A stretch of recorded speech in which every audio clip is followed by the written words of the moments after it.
Bueno, eh,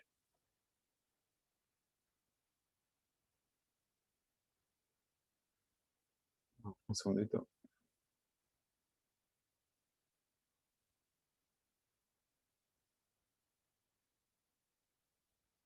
Acá. La clase pasada estuvimos viendo, bueno, un poco de... Empezamos a hablar de magnetostática. Estuvimos viendo, si ustedes se acuerdan, eh, un poco de la fuerza magnética sobre partículas cargadas, y también hablamos hacia el final de la clase pasada sobre fuentes, ¿se acuerdan? Fuentes del campo B, en particular eh, esto que está acá, eh, ahí va, del campo creado por una corriente que circula por un cable, si se acuerdan, y llegamos a la expresión de Biot-Savart para estimar el campo en un punto del espacio generado por un cable en sus cercanías por el que circula una corriente I. Entonces, yo dejé hecho un videíto.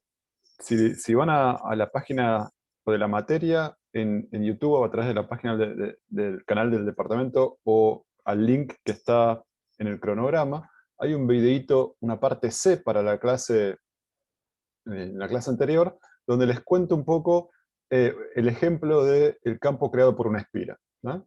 Entonces, básicamente el material ya lo tienen.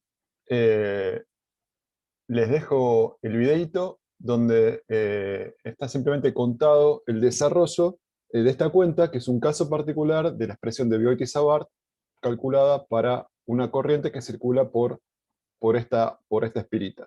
¿Está bien? Y también el campo generado por un solenoide, que es un cable enrollado, y este enrollamiento hace aparecer muchas espiras acá. Entonces, como yo ya sé cómo es el campo de una espira, ahora es muy fácil calcular cuál es el campo de este solenoide, que son muchas espiras, y en particular la cuenta que les muestro es cómo es el campo adentro, justo en el centro del solenoide. Esto se llama solenoide, este enrollamiento se llama solenoide o bobina. Entonces, toda esa cuenta está con detalle en el videíto que les dejé en la página. ¿Está bien? Así que la clase de hoy vamos a arrancar con lo que sigue. Permítanme mostrarles. Está un poco lenta la máquina.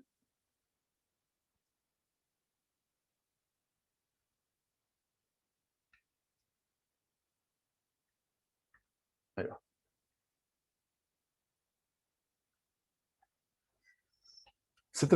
Vamos a hablar hoy de lo que se conoce como dipolo magnético. ¿Está bien? Vamos a empezar entonces. Eh, y básicamente vamos a empezar hablando de una espira por la que circula corriente.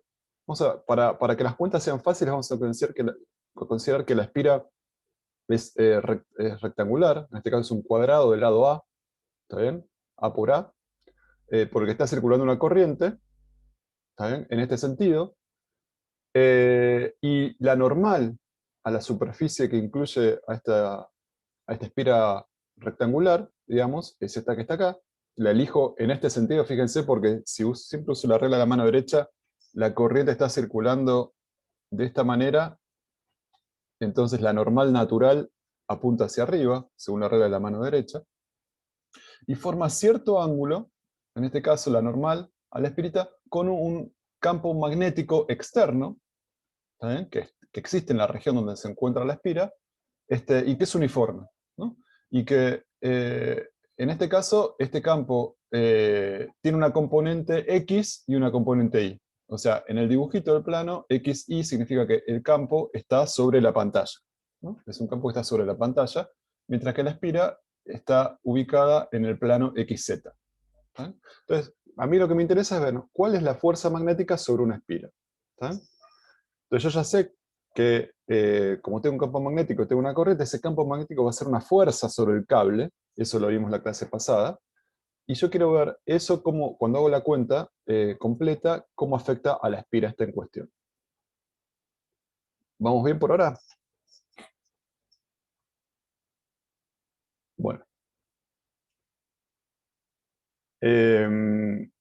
Entonces, lo primero que vamos a hacer es tratar de definir matemáticamente este cable particular, esta espira, que es el cable por donde circula esta corriente, y matemáticamente, acuérdense que siempre nosotros vamos a caracterizar un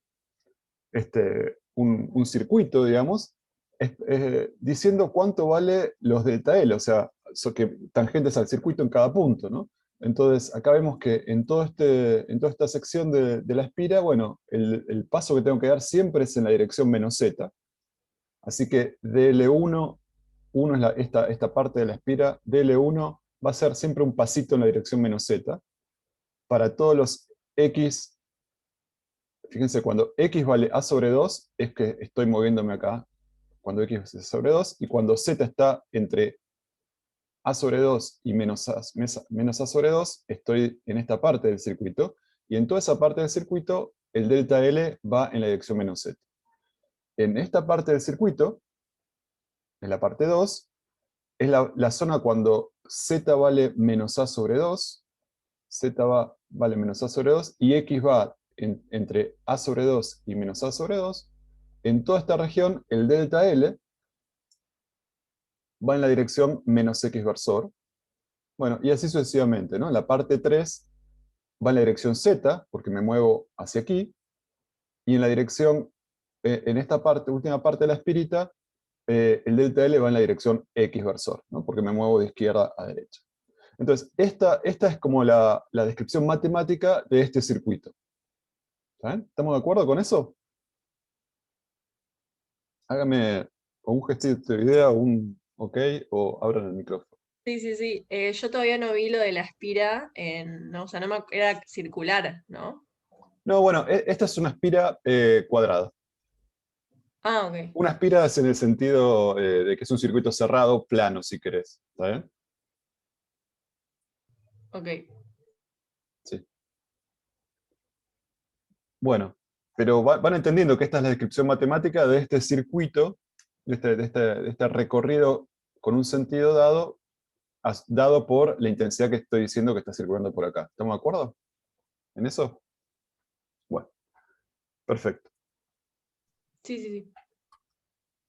Ahora, ¿por qué me preocupé en explicitar matemáticamente cómo era el delta L que corresponde aplicar para cada cachito de la espira rectangular esta? Bueno, porque yo sé que, como a mí me interesa ver la fuerza que hace este campo magnético externo sobre la intensidad de corriente, la intensidad de corriente circula por este circuito, yo sé que cada segmento, cada diferencial del circuito, esta era la expresión, si se acuerdan, de la fuerza ejercida por el campo externo sobre la corriente que estaba circulando por ese cachito del circuito, ¿no? Eso se acuerdan, lo vimos en la clase pasada.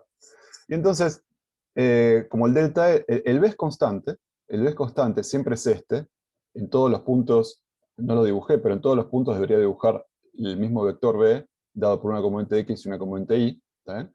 Pero el delta L, bueno, va cambiando, porque, bueno, en todo este lado se mantiene constante, pero acá es otro, y acá es otro, y acá es otro. Entonces, diferentes tramos de la espira van a sufrir diferentes fuerzas. En particular, les propongo sacar la mano derecha y empezar a darse cuenta que, por ejemplo, cualquier delta L sobre este tramo de la espira va a sentir una fuerza que tiene este sentido. Entonces, fíjense, lo que tienen que hacer es agarrar el delta L, ¿está bien? Con el delta L, en este caso se está metiendo a la pantalla, con el delta L lo que hacen es, perdón, con los dedos enganchan el delta L y ahora enganchan el B, y el pulgar les debería quedar hacia abajo, como este que está acá. No sé si ya a esta altura les está empezando a dar este tipo de resultados. ¿Me cuentan un poco si ya pueden recuperar las direcciones?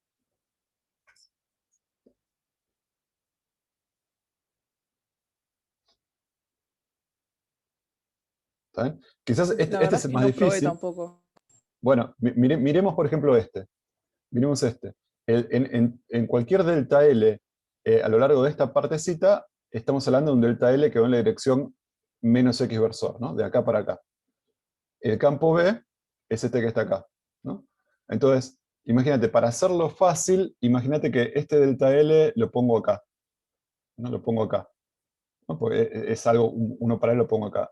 Y después agarro con la mano derecha, engancho ese delta L y busco el B, y les debería quedar el pulgar en este sentido. ¿Eso lo ven?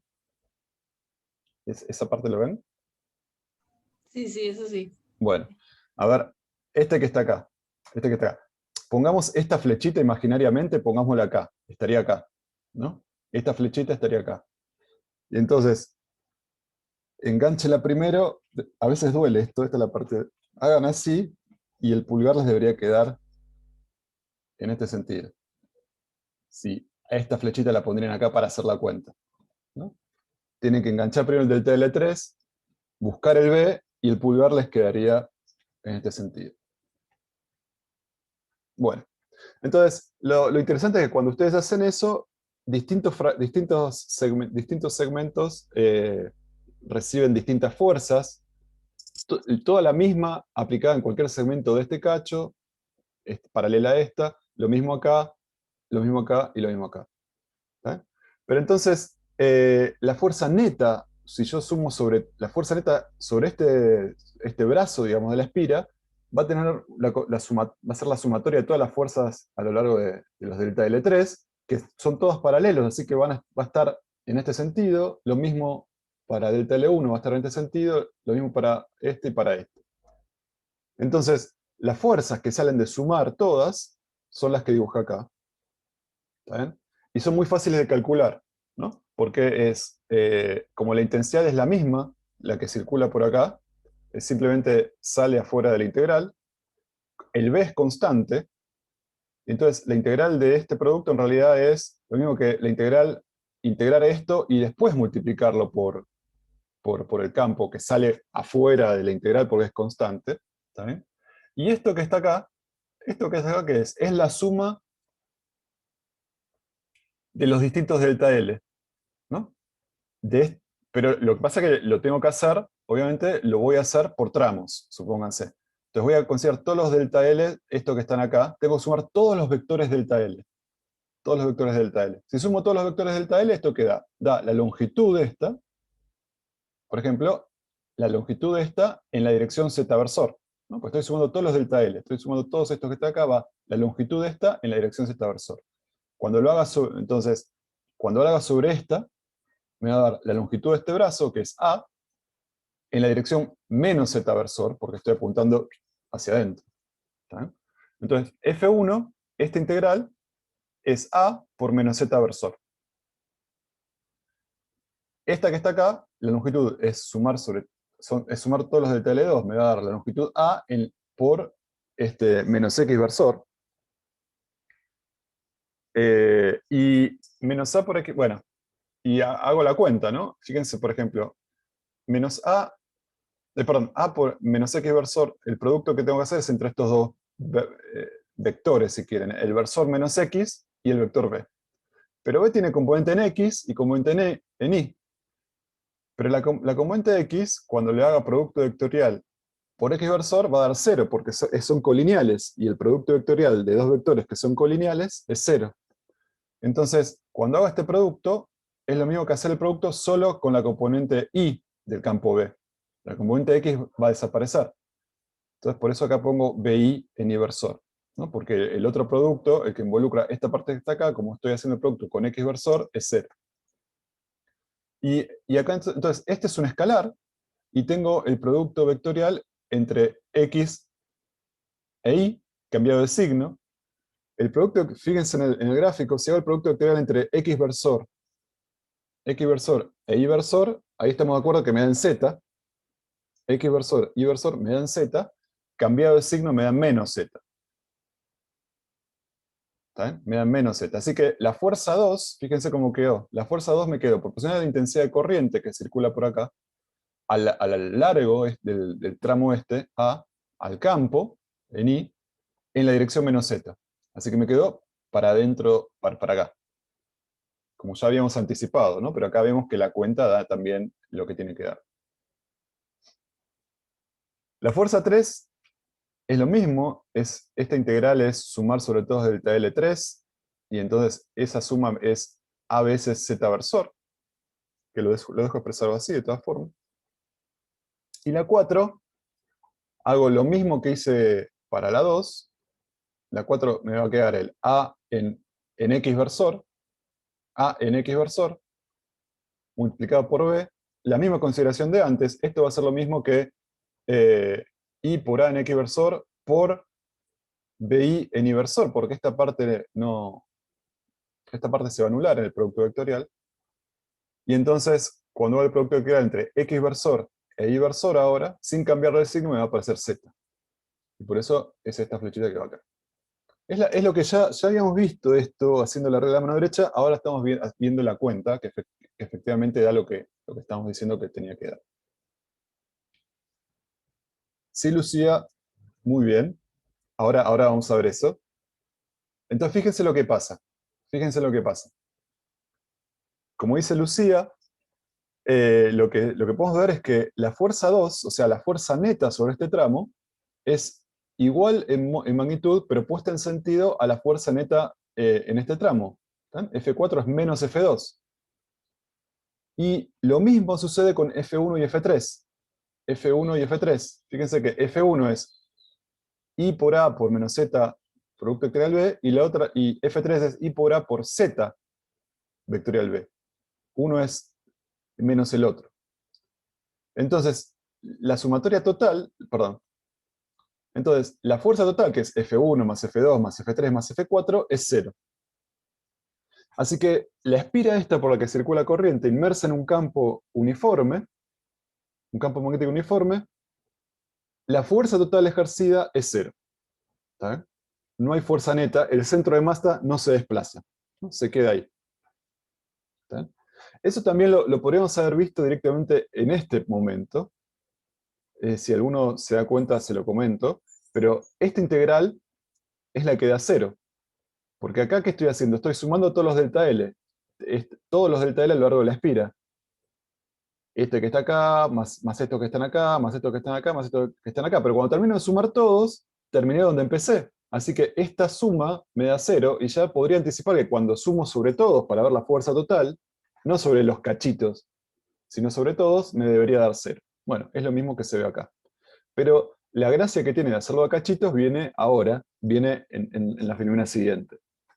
Fíjense, porque yo ya sé cómo es la situación sobre cada brazo de la espira, y si miro la espira así de coté, en el plano XY, ¿está bien? Esto es mirarla así de coté, lo que veo, bueno, no veo a F2 y F4, ¿está bien? Que actúan sobre este eje, pero sí veo que tengo F1 aplicado en este punto de la espira, y F3 aplicado en este punto de la espira. Y entonces eso es particularmente interesante porque son fuerzas opuestas, pero no están aplicadas al mismo punto, sino que están aplicadas en puntos diferentes. Y entonces, como vieron en mecánica, cuando pasa eso, va a aparecer un torque neto, ¿no? Porque va a haber un torque a causa de que las fuerzas tienen distintos puntos de aplicación. Y entonces, ustedes ya pueden decirme, antes de hacer la cuenta, cuál va a ser la dinámica de esto. ¿Alguien me puede decir? Si yo tengo la espirita y tengo que por acá estoy haciendo fuerza así para abajo y por acá estoy haciendo fuerza así para arriba, ¿qué le va a pasar a la espira? Se va a poner perpendicular al campo magnético. Claro, la espira se va a poner perpendicular al campo magnético, o lo que es lo mismo, la normal se va a alinear con el campo. ¿Está bien? Se va a, como vos decís, lo que decimos es que la normal de la espira se alinea con el campo. La espira en sí misma se pone perpendicular. ¿Eh? Entonces, y la cuenta es muy sencilla también. Podemos calcular realmente el torque que hace eso. Si ustedes se acuerdan, torque era el producto vectorial, pongo con respecto a un punto, por ejemplo, con respecto al punto este central, el torque que hace la fuerza 1 tiene que ver con el brazo este de palanca, y es el producto vectorial entre R1 y la fuerza, ¿está bien? Y el torque que hace la fuerza 3 también es el producto vectorial entre R3, que ahora es este que está acá, y F3, ¿no? Entonces fíjense que R1 está en la dirección X versor, y tiene que ver con la distancia de acá hasta acá, así que es A sobre 2 en X versor, y R3 es menos A sobre 2 en X versor, porque es de acá para el otro lado. Bueno, y acá tengo F3 y acá tengo F1, ¿no? La cuenta, digamos, además sabemos que este producto vectorial, ¿a qué va a ser igual? Va a ser igual a el módulo del primero por el módulo del segundo por el seno entre estos dos vectores. El módulo, entonces, es F3, y seno de tita es fíjense, si este es tita, este también es tita, y este es el ángulo entre menos X versor y F3, ¿está bien? Entonces aparece F3 seno de tita. Y la dirección de esto va a estar dada en, en menos Z versor, ¿no? O sea, fíjense que si yo hago el vector menos X versor, este que está, iría desde este punto hasta este punto, ¿no? Enganchenlo con los dedos y después busquen a F3 y les va a quedar el pulgar hacia adentro de la pantalla, ¿no? Hacia adentro de la pantalla, que es la dirección menos Z versor, ¿no?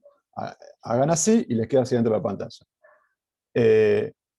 Y lo mismo pasa con este producto vectorial. El módulo va a ser el módulo de este por el módulo de este por el seno del ángulo, y la dirección la sacan con la regla de la mano derecha de vuelta. X versor, ahora tienen que poner, el ángulo θ es el ángulo entre X versor y F1.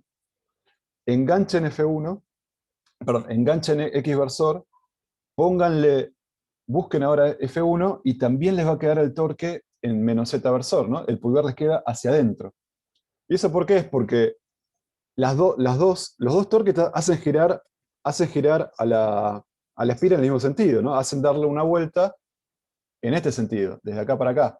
Una vuelta girando alrededor de un eje que es menos Z versor. Ese es el sentido físico de por qué aparece menos Z versor. El torque, o sea, el giro que están induciendo esas dos fuerzas aplicadas ahí, hacen girar al cuerpo rígido ese alrededor del eje menos Z versor, ¿no? Por eso acá aparece menos Z versor, y esa es la interpretación del sentido que tiene el torque, ¿no? Me dice el eje alrededor del cual gira, se produce el giro inducido por esas fuerzas que hacen momento, que hacen torque. Entonces, ambos torques, este tiene esta pinta, este tiene esta pinta, ¿está bien?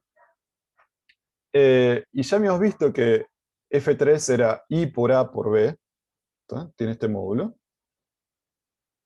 Y lo mismo pasa con el módulo de F1, que era el mismo, habíamos dicho, I por A por B. Así que la expresión para los dos torques, fíjense que es igual, la misma, y el torque total, que es la suma de los dos, es este más este, los dos se suman y dan una contribución, fíjense que aparece A por A, I por A cuadrado, por B por seno de θ, en la dirección menos Z versor. Entonces, la dirección, acuérdense, cuando ustedes tienen un torque, la dirección de ese vector les dice alrededor de qué eje se está produciendo el giro.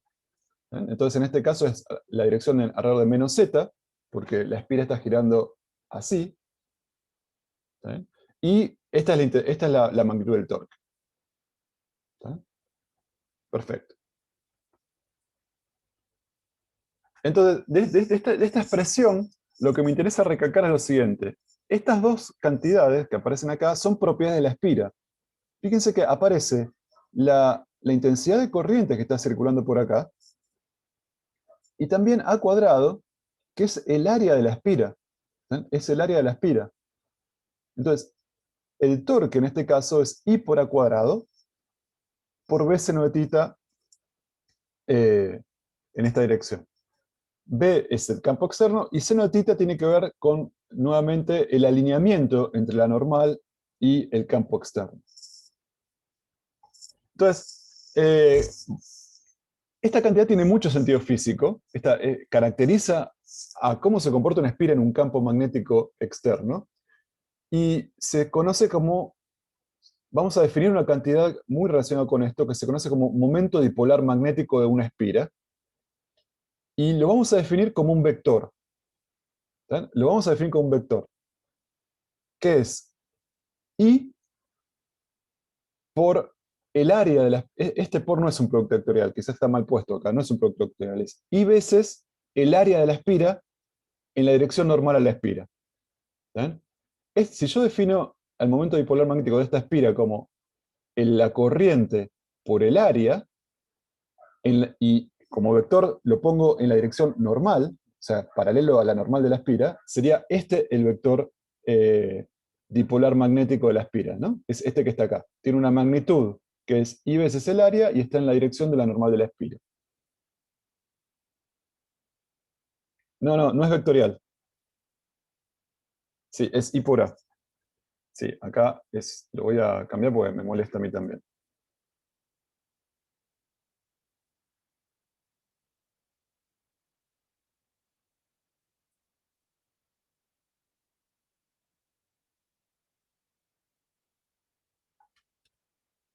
Ahí está, I por área.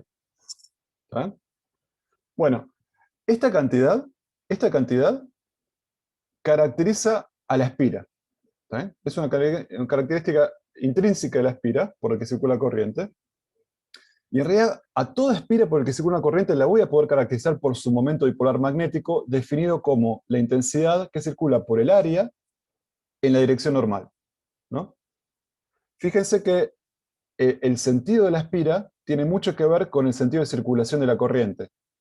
Porque si la corriente, o sea, elijo este sentido porque siguiendo la mano derecha, si la corriente gira de esa manera, la dirección asociada, según la convención de la mano derecha, es la que va hacia arriba, no la que va hacia abajo.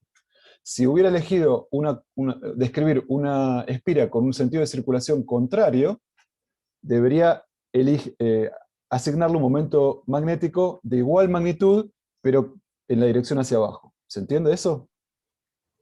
No, perdón, una cosita. Yo pensaba que lo de la regla de la mano derecha era para ver el resultado del producto vectorial. Sí, lo Y mismo. acá no era que no había un Eh, producto eh, vectorial. sí, es lo mismo, pero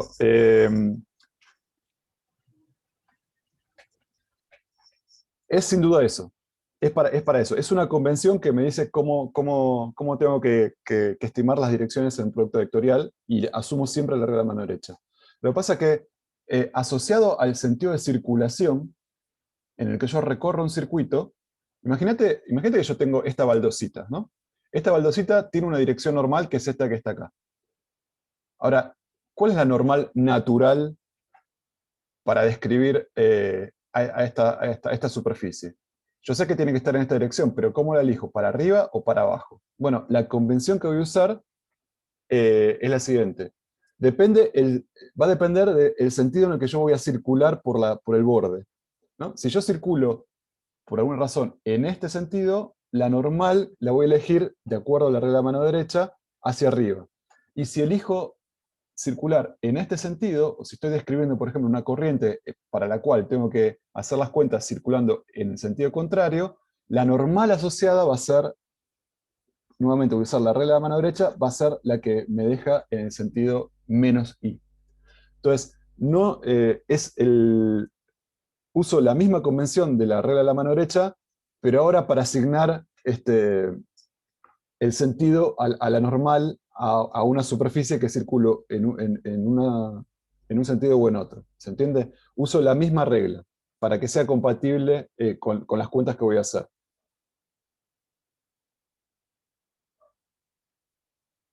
Sí, sí, perfecto. Perfecto. Entonces, eso es lo que digo. Notar que adoptamos el sentido de n compatible con el sentido de circulación de corriente siguiendo la regla de la mano derecha. En este caso, como en el dibujo está puesto de esta manera, queda hacia arriba, y por eso el momento dipolar magnético es I por área en n versor, donde n versor está en la dirección de I versor. Perfecto. Bueno, y fíjense que con esta definición, y como la hice con la regla de la mano derecha, voy a poder escribir el torque muy sencillo como el producto vectorial entre el momento dipolar magnético de la espira por el campo magnético. ¿Por qué? Porque me va a dar lo mismo. Me va a dar esto. Fíjense, es mu, módulo de mu, que es I por área, o sea, I a cuadrado, por módulo de B, por el seno del ángulo entre mu y B, que es el mismo tita que aparecía antes. ¿Está bien? Y eso va a ser y en la dirección, bueno, que sale de enrollar mu en B, que es la que tenía antes, en menos z. Así que si yo uso la regla de la mano derecha para asignar la dirección del vector momento dipolar en congruencia con el sentido de circulación de I, puedo expresar muy fácilmente el torque en términos de una propiedad que solo depende de la espira y del campo magnético en donde está inmerso. Es muy simple, es mu por B. ¿Está? Si ustedes recuerdan, es análogo a lo que le pasaba a un dipolo eléctrico en presencia de un campo eléctrico externo. La expresión queda muy similar, no sé si la tengo por acá, pero búsquenla. Bueno, y lo que tiende a hacer el torque es justamente alinear mu con B. O sea, trata de alinear el momento dipolar magnético con el campo magnético externo, de la misma manera que pasaba con el campo eléctrico, ¿se acuerdan? ¿Se acuerdan de microondas? De la misma manera. ¿Alguna pregunta?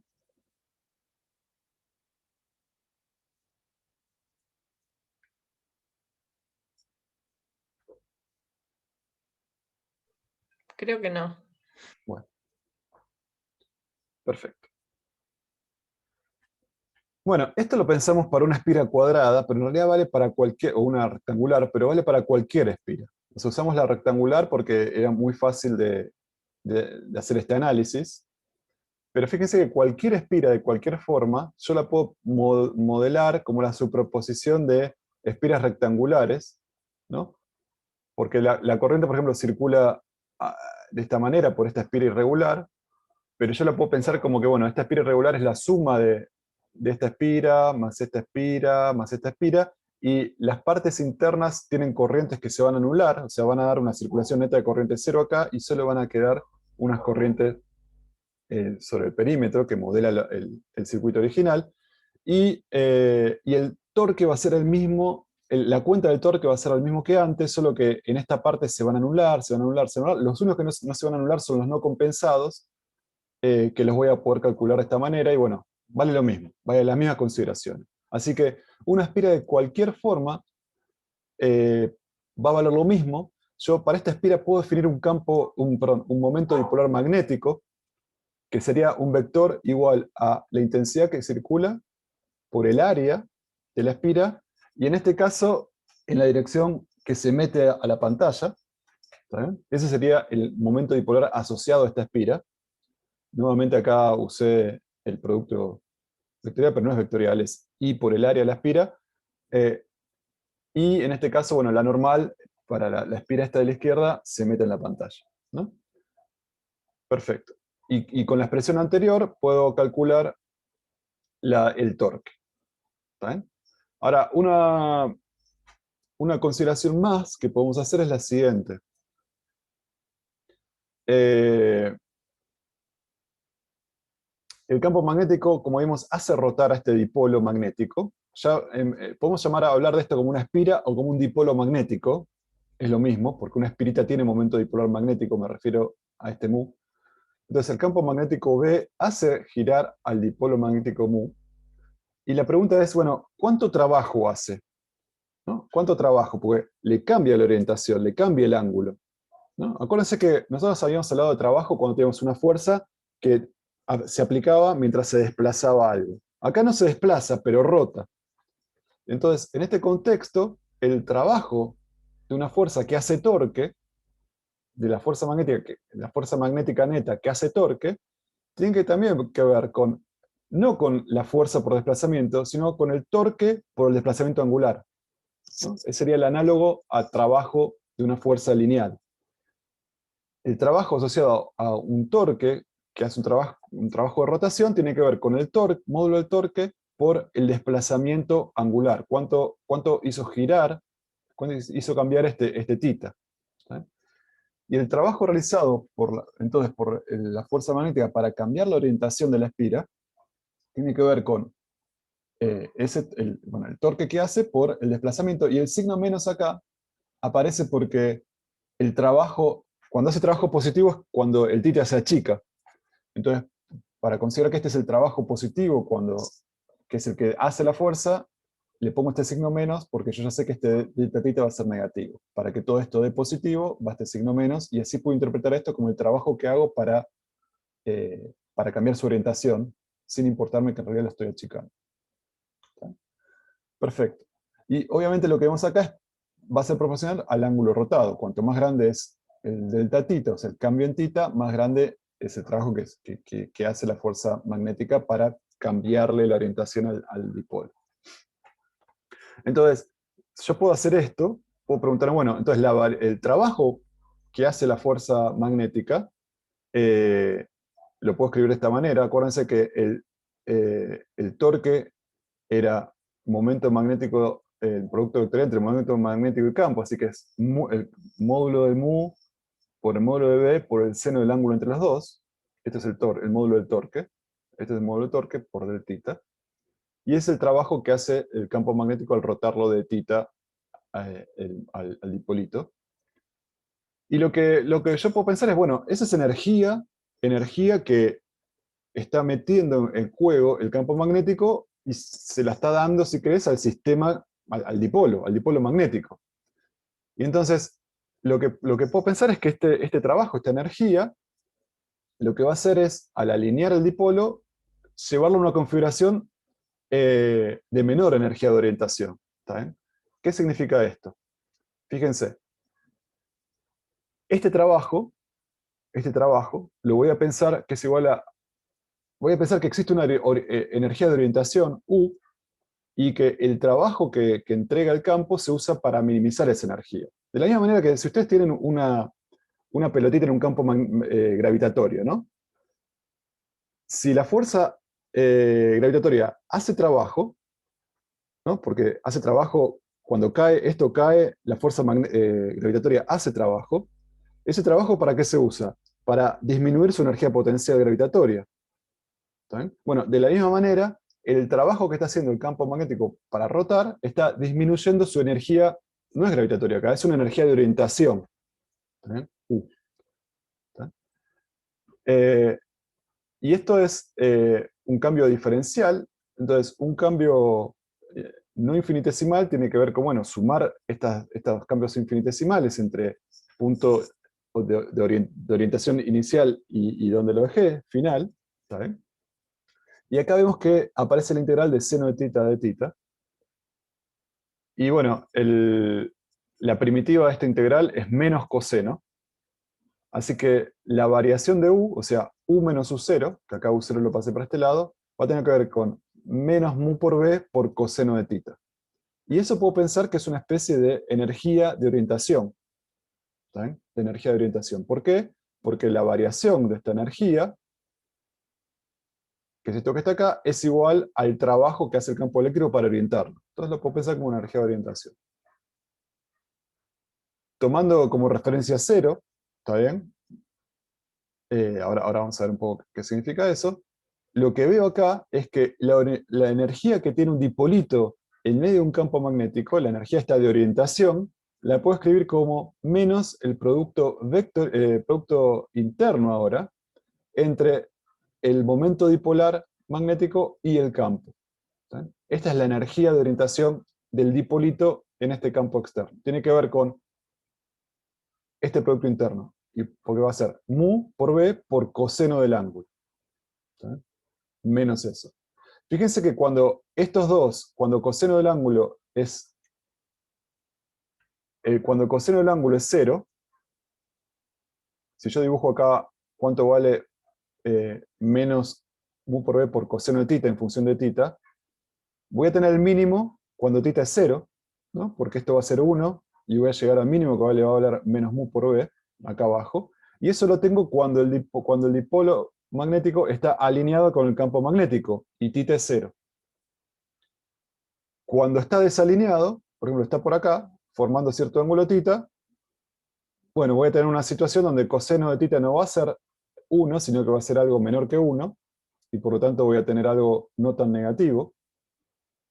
Y cuando están perpendiculares como en esta situación, forman un ángulo de 90 grados, el mu con el b, este ángulo es pi/2 y la energía es 0, ¿no? Que es la máxima, porque el resto de las energías son más grandes, ¿no? Perdón, son negativas, ¿no? Entonces, perfecto. Entonces, esto me habla sobre, esta cantidad me habla sobre una especie de energía de orientación que tiene la espirita, el momento dipolar magnético, en presencia de un campo magnético externo B. ¿Está bien? Bueno.